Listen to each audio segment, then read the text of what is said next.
These are extraordinary times for sports. At last, we start to see sports people using their brand to be able to take stands against perhaps the issues of racial inequality, the issues of social injustice. But I want to take it back to the good news side of the story right now, which is also what's happening in terms of NFL back on. How excited does it make you? What sort of weekend are you anticipating?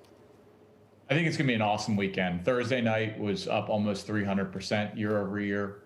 And it's just been a huge NFL season with just one game in. So we're really looking forward to the weekend.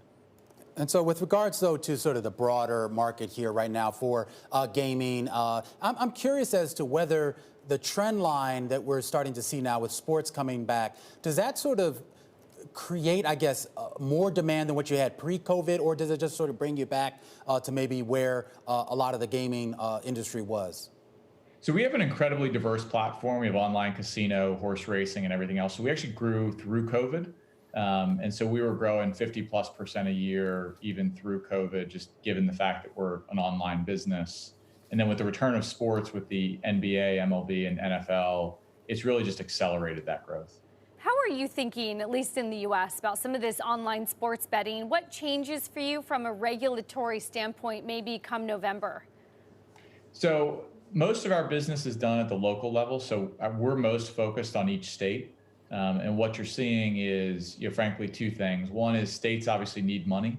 COVID has had a horrible effect on state balance sheets. And then sports betting has been around for a number of years now. And a lot of states are understanding that it's really just common sense legislation to allow mobile sports betting.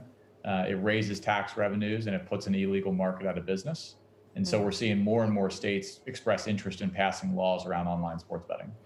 This clearly feels like just an ever-expanding opportunity in terms of total addressable market right now, Matt. But I'm interested in what COVID has taught you in terms of the way you've diversified the business. Of course, suddenly we were looking at betting on or what the odd celebrity was up to, rather than, of course, sports fixtures, which had come to a standstill.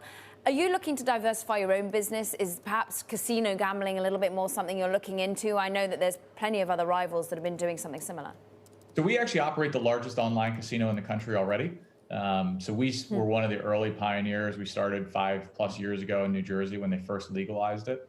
And so we're really proud of the casino business we've built, and we're looking to obviously always enhance the product, but it's a business that we were in from the start. Is there any plans here to sort of expand, I guess, the physical presence? I mean, we know FanDuel and, of course, a lot of your competitors have actual, retail type locations. What's the plan there? Sure. So we're fully committed to retail. We operate the largest sports book in the world out by the Meadowlands, and we've seen how amazing a brand experience that's been. At the end of the day, people, and as it relates to sports, still love to come together. And this season, they're doing it in a socially distanced way, but they still like to come back and be there physically. And so we're following all the health protocols, but we're still seeing retail as an incredibly powerful tool. And we're going to continue to expand our footprint beyond the 10+ locations that we already have. Expanding your footprint, wondering what that means for the public markets. We started this conversation talking about DraftKings, for example, as one company. We've spoken a lot on this program about SPACs and some IPOs in the space. What have you made of the activity that you see from some of your competitors? I mean, look, obviously the markets are in a very kind of frothy state at the moment. We're honestly just focused on growing the business and building the best business that we can. And we're really excited about our leadership position in the marketplace. And frankly, if people want to own it, they should invest in Flutter.